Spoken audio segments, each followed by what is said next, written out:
Welcome to ATSG's Technical Center. I'm Wayne Colonna, and today we're going to go over the a500 and the a518 transmission. I have here in front of me the a500 transmission. The barrel of the case is same as a TorqueFlite 6 or a 904 transmission, with the exception of having an overdrive section engineered into the extension housing. Now over here I have the 518 transmission, and the barrel of this case is similar to a TorqueFlite 8 or 727 transmission, and it also has an overdrive section engineered into the extension housing. Now if you notice, over here we have a case connector. Inside this case connector on the 518 there are only 2 pins in this connector. The 2 pins go to one solenoid mounted on the valve body. That solenoid is for the 3/4 shift, so it's the 3/4 shift solenoid.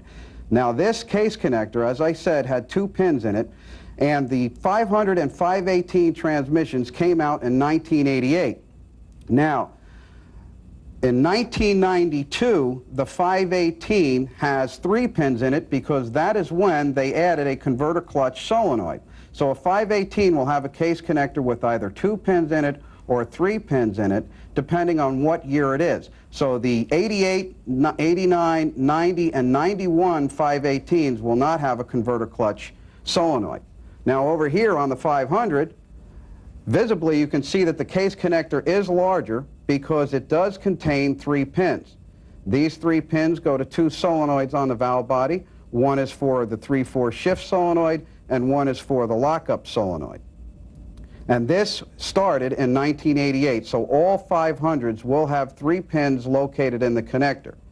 Now by now you should be familiar with the 904 TorqueFlite 6 transmission and the 727 TorqueFlite 8 transmission, so we're not going to spend a considerable amount of time on the internal parts here in the barrel of the case. We will talk about some changes that were made and point out some things that you should know, but the majority of this video is going to be dealing with the overdrive section of this transmission. Okay, we're now ready to start disassembling the a500 transmission. The majority of the bolts have been removed as a time-saving factor for this video.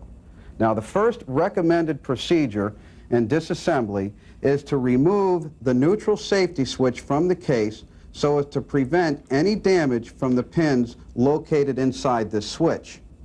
Also, make sure that you remove any external linkage from the manual arm shaft so we can get the valve body out later on.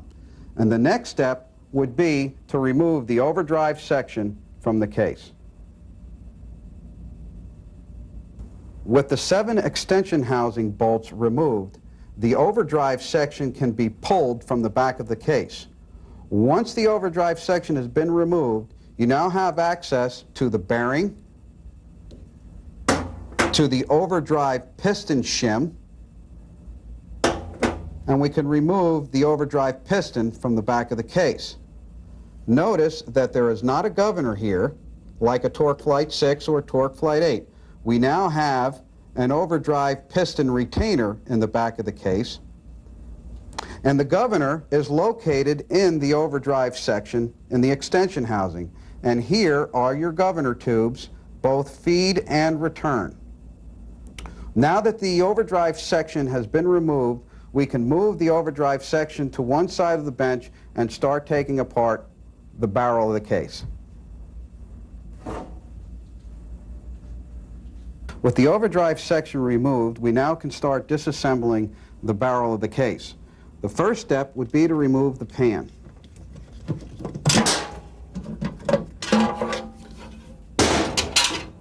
With the pan removed, we can now take the filter off. With the filter removed, we now have access to the valve body. You can see our 2 solenoids here and how the wire comes across to the case connector.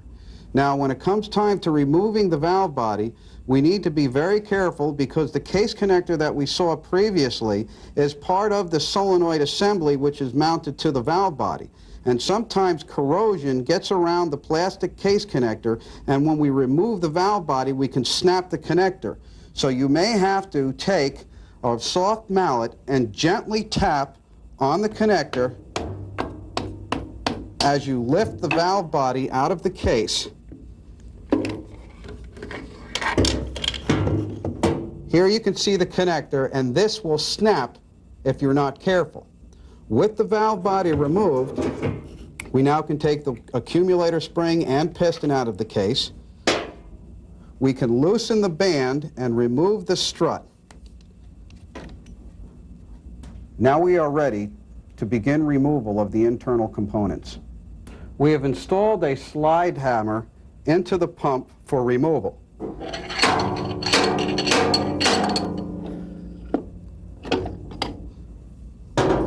Once the pump is out, we can then remove the pump gasket,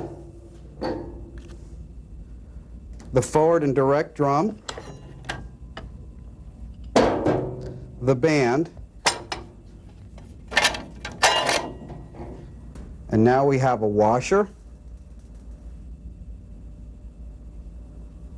And next we have a snap ring that retains the planetary assembly to the intermediate shaft. This also has to be removed. With the snap ring out, we can then remove the planetary assembly. The sun gear and shell. We can remove the intermediate shaft out of the case. The rear planetary assembly,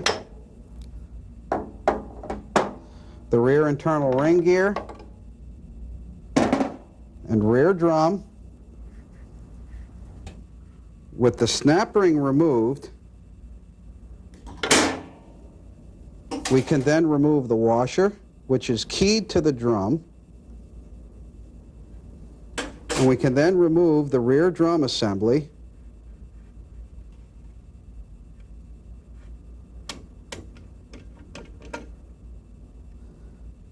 and the rear low reverse band.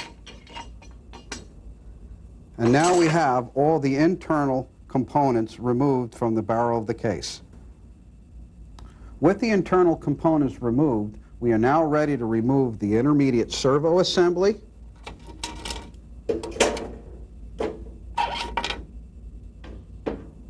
the low reverse servo assembly,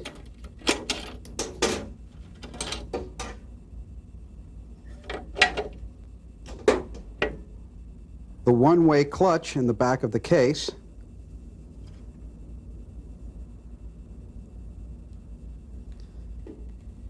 and the overdrive piston retainer.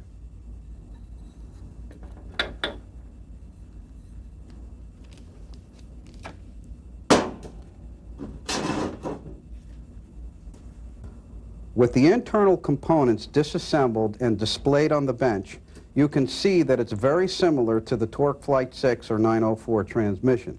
The pump and drums are the same, the planetaries are the same, the washers are the same, but there are some differences that you will see. There is one difference. Here we have a one-way clutch in a caged housing, which can be removed independently from the transmission. On Torque Flight 6s and on Torque Flight 8s, you know that you have individual spring and rollers. This particular one-way clutch is found in the 500 transmission, and it is exactly the same as one in a GM 200 transmission and can be interchanged. This also can be used in a 500 transmission that has individual spring and rollers, but the outer race would have to be unbolted from the case so that you can remove the internal cage that holds the spring and rollers from the case, and then you can use this whole assembly as an interchange. Other changes that were made was to the rear drum that the low reverse band rides on, which we were going to show you a little later on, and there are things about the overdrive piston retainer that you're going to need to know that we're going to show you a little later on. Now this 500 transmission is also found behind a Mitsubishi engine, and there will be differences there. When it comes to the pump, we're familiar with the two fingers that are on the inside of the pump gear. When you have one that's behind a Mitsubishi engine, you will have flats similar to like the 404, 413. Another item that you'll need to know is on torque flight 8s, we have a typical planetary system, but in 518s that are behind diesel engines, the planetaries are going to be straight cut. Another item that has changed on 500s has been the direct drum and the intermediate band. You will find on some 500 model transmissions that the drum was made larger and the band was made larger and wider for better durability. So now we're going to take a look at things that changed here with the rear drum and things that you'll need to know about the overdrive piston retainer. During the disassembly of the internal components, we had to remove this snap ring and washer in order to remove the low drum that the low reverse band rides on from the overdrive piston retainer. The overdrive piston retainer is bolted to the back of the case, and the bolts were removed and the overdrive piston retainer was pulled from the case. Now a change has been made to this drum here. This drum, as you saw, had both the washer and snap ring. And as you can see on the inside diameter that we have a recess in the drum. A change was made where the washer and snap ring was eliminated and the drum has a smooth face and no recess. If you have a drum which has the recess, a washer and snap ring is required during assembly.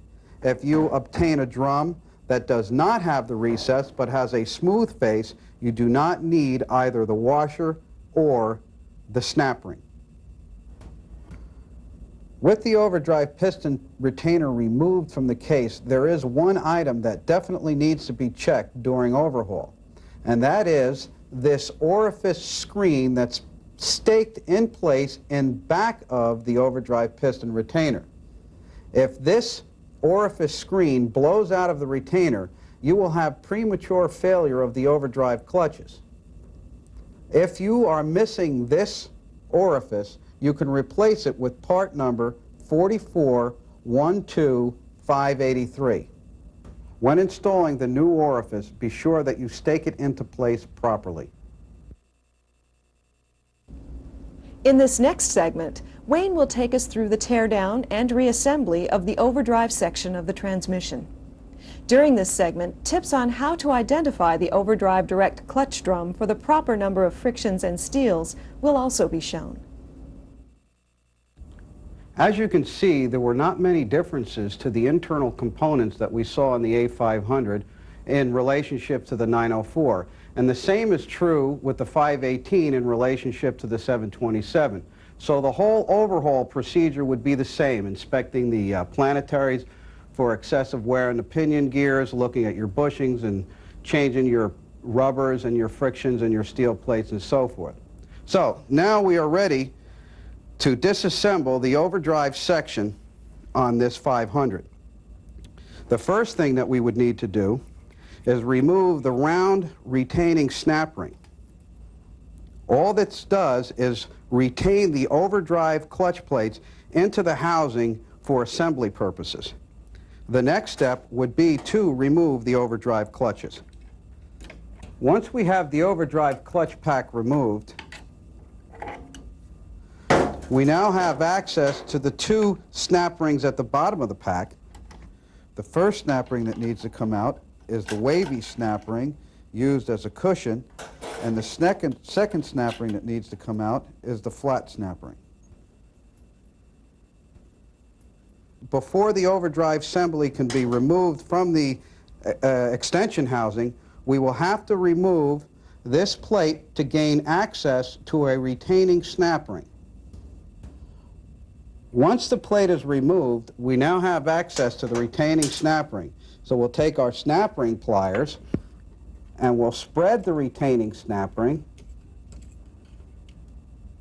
And once the snap